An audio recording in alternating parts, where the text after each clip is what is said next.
Yeah, so you just heard Good to See. Moving on to track 3 in the playlist here. This is True North off their last album, 2012 release, Information Retrieved. And the video that you'll see here after we talk a lot about it is off of a KEXP live session from February 2013.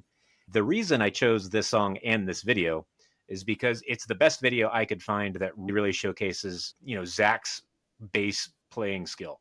You can see it in full force. I'm a little amazed when you see it that he just uses what looks to be his bare hand to just be full strumming these four strings on the bass to get the sound that he's getting in this song.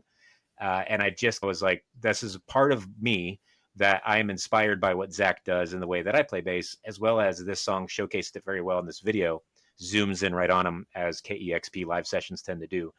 Um, the song itself is off, I think, their album, but it was also an album that I like, but it wasn't the song that sort of jumped out at me at first. The first track on this album, Proceed to Memory, was the butt kicker of the album to me, and they started with it.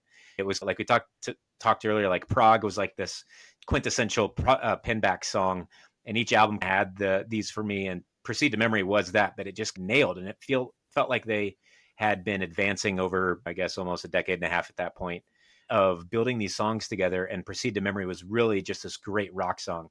But I wanted to have something slightly different and definitely showcase Zach's bass skills and his unique ability to drive this full big sound.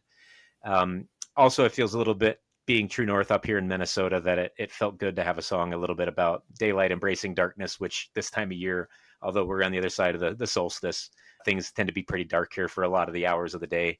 So it just resonated with me as I'm driving, listening to Pinback songs on the way to and from work in the darkness each day.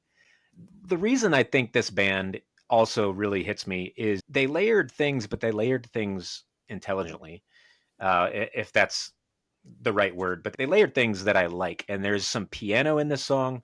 There's some strings in this song. Unfortunately, I don't think you see that in KXP. They might have had like a track that they were playing against for like live shows because they might not have the budget to send a whole orchestra and play piano and extra people to do that. But they at least had the sound there. And when you listen to the album version on the playlist, you really get enveloped by that layering and production that I thought was just right on. They built the soundscape in a way that I think that there's a lot of enveloping portions to it that I think is also a bit of a touchstone that I think we've hit on other bands that do similar things between the interplay between the bass, the guitar, the drums, but also the piano, the strings, the ambient, the way that they make that song feel. This was, I'll say, a new favorite of mine, True North, as we started to do this project, where I jumped into the full catalog, and I really just started to love this one for a lot of those reasons. I'd love to just get your take on it as well. Brett, we'll start with you on where True North landed. Cool. Yeah, this was an album that I hadn't really listened that much to, which is what I was sort of hoping would happen with this episode, is that I'd get exposed to some parts of Pinback that may have been in the recesses, but not in my ears. So, like that, this one is one that came forward. I've enjoyed listening to Information Retrieved since you put it on there, and I'm digging the sound. This particular track, I like that it feels like there's a little bit more meat to the lyrics. Maybe they were, I don't know, wise or had something more important to say, like they had lived some life since the earlier albums when maybe they just wanted to make some sounds. It seemed like there's a message here, or messages, as most of their songs have.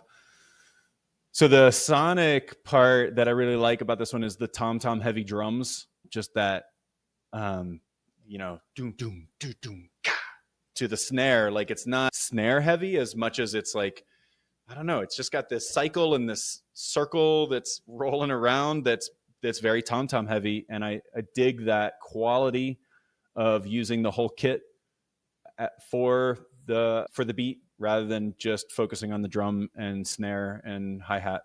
So that was really lovely.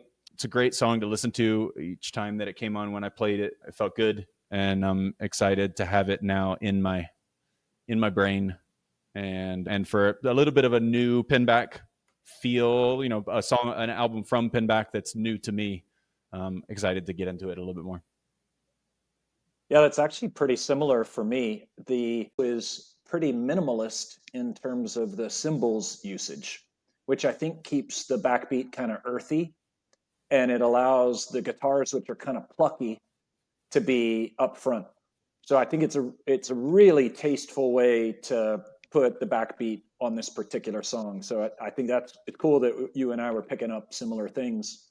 I also really agree that the thing that stood out to me the most when I first saw that video was the strumming bass and how rich that sound is.